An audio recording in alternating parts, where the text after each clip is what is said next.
everybody missed the biggest story of probably our lifetime, which was we missed the Trump election.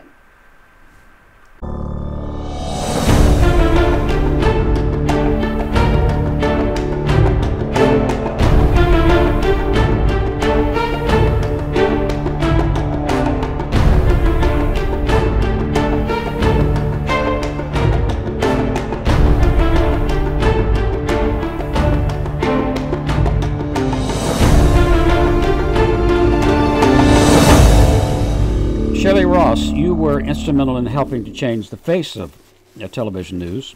You're perhaps most famous as the executive producer of ABC's Good Morning America, 5 years, beginning in 1999, and what a 5 years it was. We'll cover that, of course.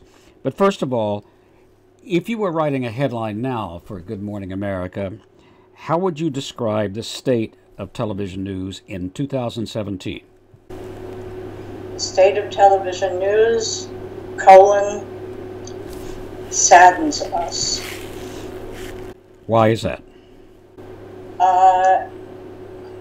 Because we've been demoralized, diminished, vilified, and trivialized by the President of the United States, this administration, and the public. And no one believes anything that's reported. I won't say no one. Many people doubt the veracity of our broadcasts, the relevance, and it's time for great introspection and change. What ideas can you give us about what to do about what you've just outlined? Well, I think first we have to stand up and explain at the top of every mountain or go door to door that we are not the enemy of the people, and explain over and over again the dangers of that concept. But would you do that on a program? If you were producing a major show now, what would you do in that regard, taking what you've just said? Well, there's plenty of time and plenty of hours. I'm sure that any one of the news magazines in broadcast news, or CNN has lots of time. I would put together a town hall meeting. I'd put together top journalists, and I may even suggest something really bold that someone like Brian Williams hosted.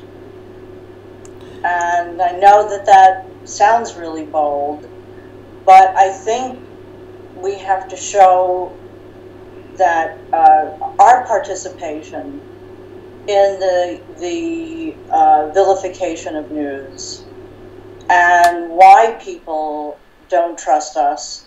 And I think if one believes in second chances, which I do, I would take the person who we first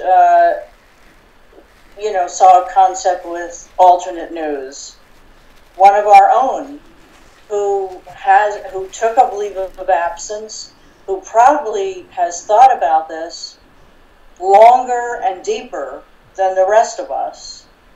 And I think with what he learned from his awful experience, instead of being tucked away at MSNBC at 11 o'clock at night, and he could take a leadership position and say, here's how it happens.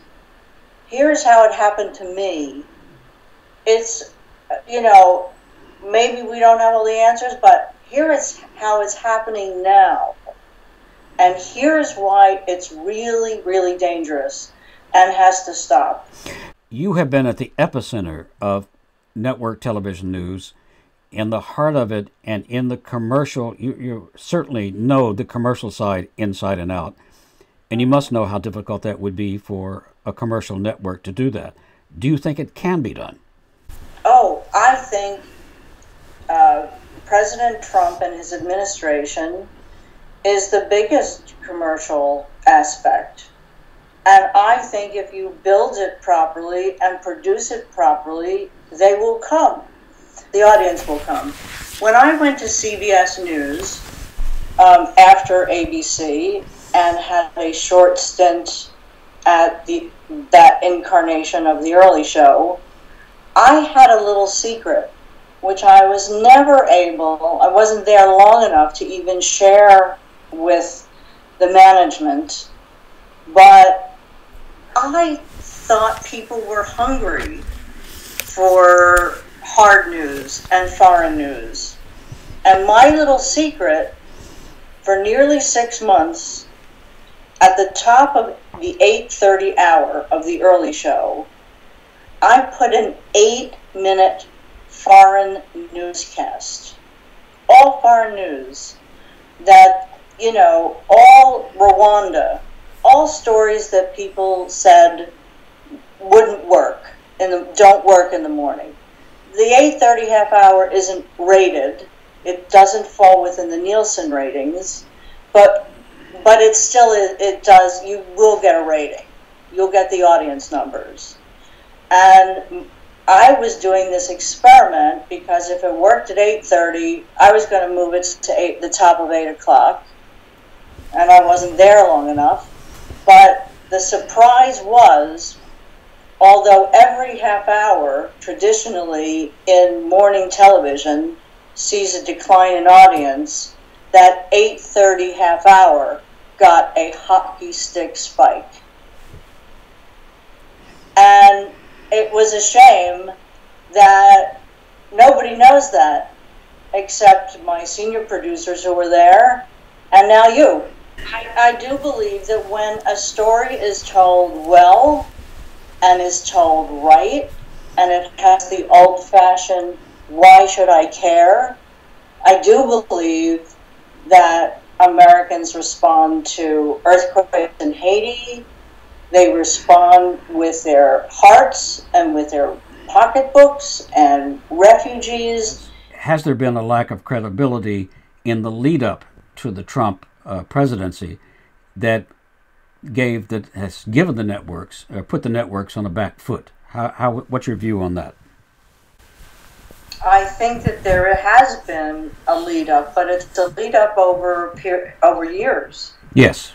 And I used to be, a consumer of news, completely from network. I wouldn't miss a network broadcast. And when I was in network news, I watched all three.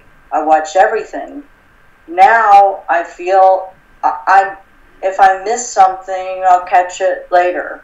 And I feel, first there was the Dan Rather trauma to our business, and then the Brian Williams trauma to our credibility. I don't think that those have been sufficiently addressed by us. I heard a lot of there, but for the grace of God go I. No, I didn't feel that way. I want to hear Dan Rather still says he was right.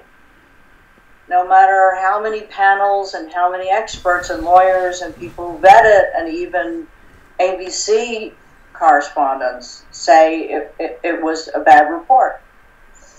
I'd like to hear Brian Williams really tell us about that journey. And I think that the fact that everybody missed the biggest story of probably our lifetime, which was we missed the Trump election. It is a story that will impact American politics, American life, and America's future. It is the most important story, and everybody missed it. How so? Nobody saw Trump. Nobody saw Trump's voters, his invisible voters. They missed it. It was Hillary's winning, and the horse race, and everybody got it wrong.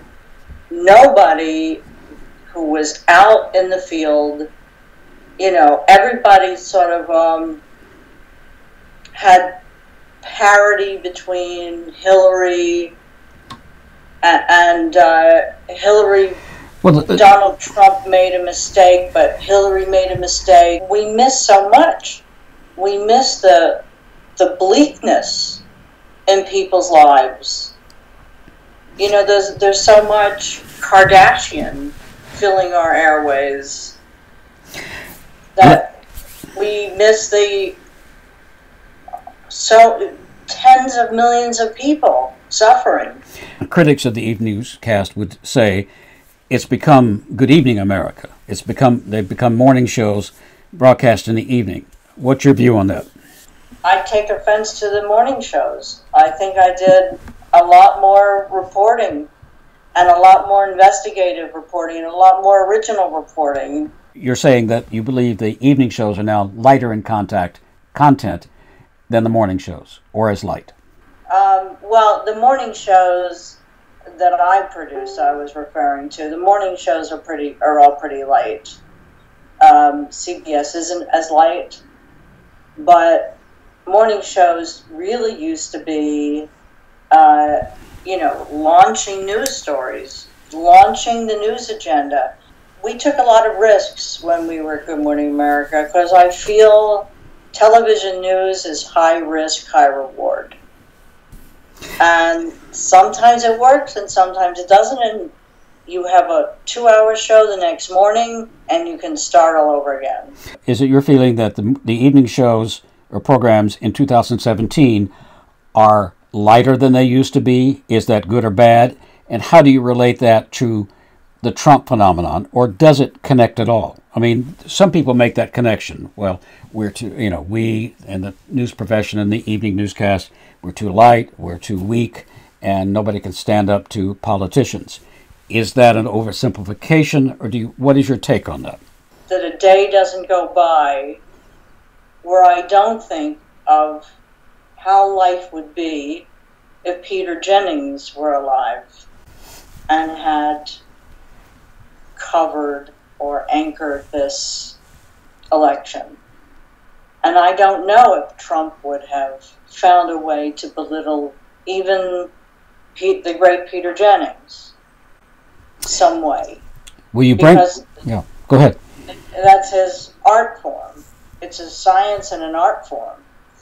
But I think, I have to say, I think Jonathan Karl is fantastic, is remarkable. We need a team of Jonathan Karl. And he's unrelenting. And I really, he's going to get pushed out. A lot of people feel there is an issue there with Peter gone, with Tom Brokaw gone, with Dan Rather gone. And of course, I mean, we all go back, or those of us go back as far as I do. I mean, I was one of Walter's boys. I was a correspondent. And metaphorically, do you think it's ever possible to have another Walter Cronkite or another Peter Jennings in terms of the influence, the authority, the credibility, and the dignity? I do. I think Peter Jennings invented himself in that chair, as did Walter Cronkite and Tom Brokaw. I think they all invented themselves and had curiosity and caring and take no prisoners and dignity. And I think David Muir is young, and I could see him growing. And, he actually he knew, he saw, he has a role model. I think Scott Pelley has dignity, Lester Holt. I do think they have dignity, and I think what really happened around them is, I think management has a lot to do. What happened at ABC, it's not just change in anchors. It's a president of the news division who gutted the budget and closed all the bureaus and took fabulous freelancers, and made sure they were permalancers, screwing people out of their medical benefits. And it's demoralizing, and it's a terrible thing. But was that not a corporate business decision? It might have been, but I think it's up to president of the news division to fight that. When you have a strong president of a news division, I don't think that would have happened to Roone Arledge. Roone Arledge wouldn't have allowed all of his bureaus to be closed. If you don't have bureaus, you're not in the heartland. You're not going to know what's going on in the red states. I know a lot of people are disillusioned and frightened of losing their jobs. So I think waving a magic wand, I'd like to see the presidents of each network stand up to the administration. Well, I'd like to see them instruct next time anybody is thrown out of a news conference, we all leave. Like to see zero tolerance of the administration BS. And I'd like to see a new breed, like Jonathan Karl, of reporters who, beat reporters, we all know, have the issue of not wanting to burn the hand that gives them access, whatever beat you're on. If you're on the Pentagon beat. And somehow that's gotten way out of whack. What are your predictions for TV news in the future? First of all, say a year from now. A year from now, I think we could be all covering an impeachment. And if so, then I think network news is gavel to gavel, and it's a really big story. And it will sharpen who we all are and who I just know that it's an industry that cares, that wants to do better, that's had a lot of the fight beaten out of them. Number one, fear of losing your job. You become a pain in the neck, and you just become somebody's headache. And I think management needs to listen. Management needs to have a headache, because I asked every president of every news division and their bosses, what do you want your legacy to be? I think these are such important jobs, and the legacy has to be that we return to being watchdog of the government. An industry owned by corporations. I don't think that matters. I think Comcast would love to have the best news division in the world with shelves full of Peabodys. I really think that all the industries, news divisions are trophies for people. I'm sad to see Fox News unravel. I think Fox News, when it was better made everybody else better. You know, I think good competition. Everybody thought that their graphics, their shout at you, you know, methods.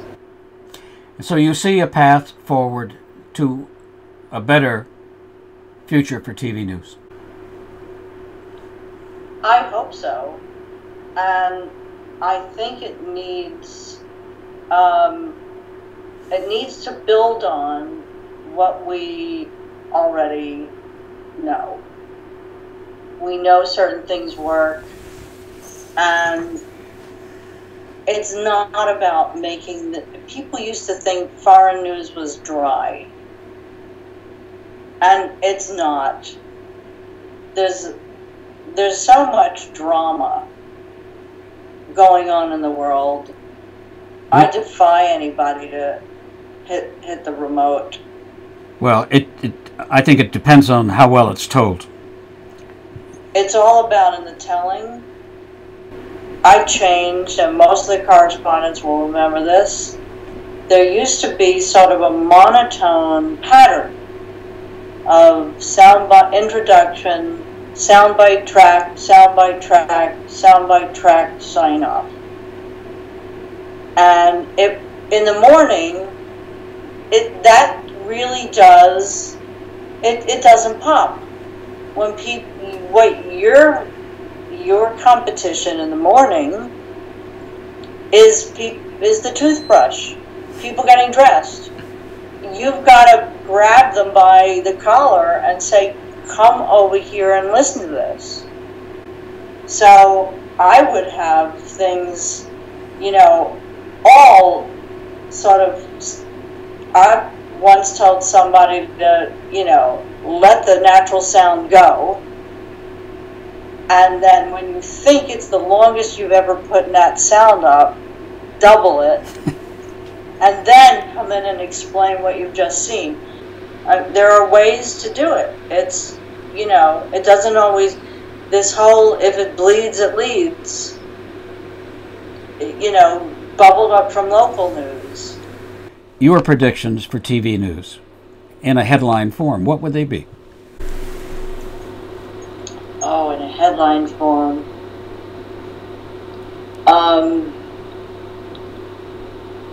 TV news makes comeback in gavel-to-gavel coverage of impeachment. Shelley Ross, former executive producer of Good Morning America and a number of other network TV programs, thank you very much for sharing your insights and ideas for the future of TV news.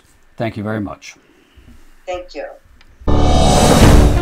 The issues are profound and urgent, solutions critical to a free society.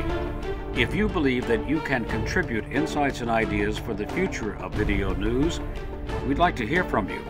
You might have the next big vision. Book your Skype interview by emailing me, mikeleenews@mac.com. mikeleenews@mac.com. TV News, Insights and Ideas is a not-for-profit project by Mike Lee. It is not limited to any one news organization. Newsmakers are also invited to submit insights and ideas. Bring your game.